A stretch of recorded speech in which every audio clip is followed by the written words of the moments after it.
faire son kéfir soi-même. Donc je vais te montrer comment on fait. Déjà pour partir, moi je pars de graines de kéfir, des graines de kéfir de fruits qu'on m'a donné. Et d'ailleurs, si tu veux des graines de kéfir, je t'invite à te renseigner. Par exemple sur Facebook, il y a des groupes sur le kéfir. Donc si tu vas sur ces groupes-là, tu peux trouver des gens qui vont te donner des graines de kéfir. Parce que les graines de kéfir, ça ne se vend pas. C'est pas un business, c'est pas un commerce. Ça fait partie du concept, des fondamentaux. Ça se donne, les graines de kéfir. Et en même temps que ça se donne, on donne aussi la recette. On apprend à la personne comment le faire.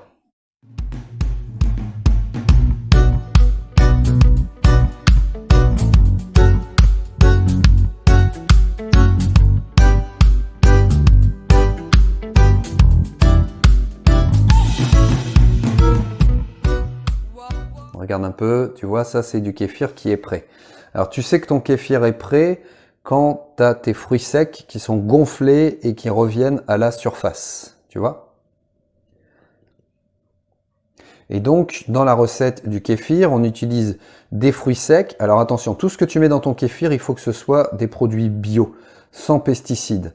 Je peux te dire, j'ai testé par exemple déjà des fruits secs qui n'étaient pas bio. Et bah, c'est là où tu te rends compte de toutes les saloperies qu'il peut y avoir, tous les conservateurs qu'il peut y avoir dans certains fruits, dans notre alimentation. Ça avait pris un goût horrible. Ça avait pris le goût, enfin, c'était une horreur. Ça sentait la pourriture, c'était infect. Donc, du bio, absolument. Toujours aussi, tes graines de kéfir, les utiliser avec du plastique ou du bois, pas avec du métal. Ça supporte pas le contact au métal. Tu gardes ça dans un contenant hermétique et la fermentation, tu vas mettre ça à l'obscurité. On n'en est pas encore là, on va y aller tout doucement. T'inquiète pas, je vais t'expliquer ça étape par étape. Donc, tu vois, des fruits secs, abricots, figues, raisins secs, mangues séchées, pommes séchées. Voilà, tu peux mettre tout ça. Tu mets des agrumes, donc ça peut être du citron, ça peut être de l'orange. Tu rajoutes du sucre et de l'eau filtrée ou de l'eau minérale en bouteille.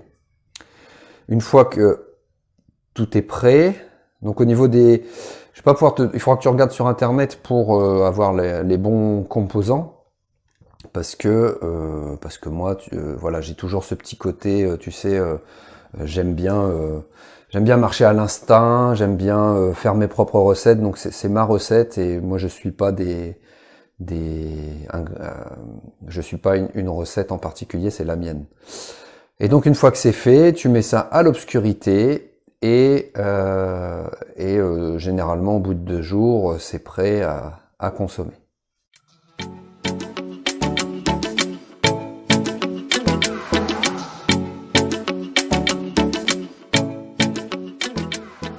Comment on fait pour préparer tout ça? Je vais te montrer évidemment. On va aller jusqu'au bout. Alors c'est pareil, moi tu vois les agrumes, les fruits secs, je les récupère pour aller donner aux poules. Après, elles le mangent pas forcément, mais c'est pas grave, ça se décompose dans le sol. Et c'est une bonne chose pour mon sol. Et ensuite, on va verser dans les bouteilles en filtrant, en gardant les graines de fékir.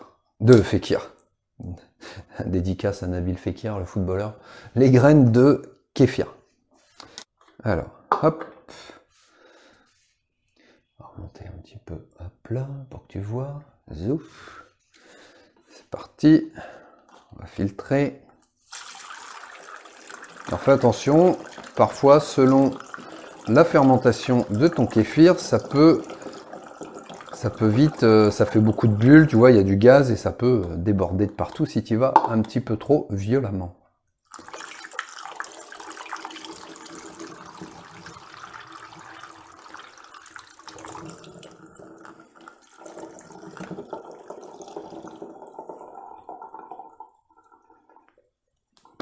Et voilà, je vais te montrer à quoi ça ressemble les graines.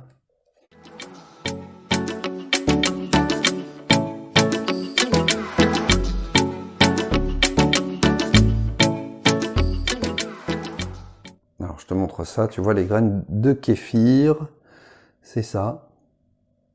Surtout, faire très attention, tes graines de kéfir, qu'elles n'aillent pas dans tes canalisations. Ce que tu as en trop, parce que quand tu prépares ton kéfir, que ça fermente, les graines se développent, se multiplient, tu n'auras pas besoin de tout remettre. Tu tapisses juste le fond de ton récipient. Le reste, tu le mets à la poubelle. Surtout pas dans les canalisations, sinon dans tes canalisations, tu as un risque qu'elles se développent et qu'elles bouchent tout. Donc une fois que tu as fait ça, tu rinces tes graines, tu nettoies ton réceptacle et c'est reparti. Donc tu tapisses ton récipient de graines, tu rajoutes donc tes fruits secs, tes agrumes, ton sucre, de l'eau, et puis tu laisses fermenter. Si jamais tu as des questions, besoin de précision, de toute façon t'hésites pas, tu mets ça dans les commentaires.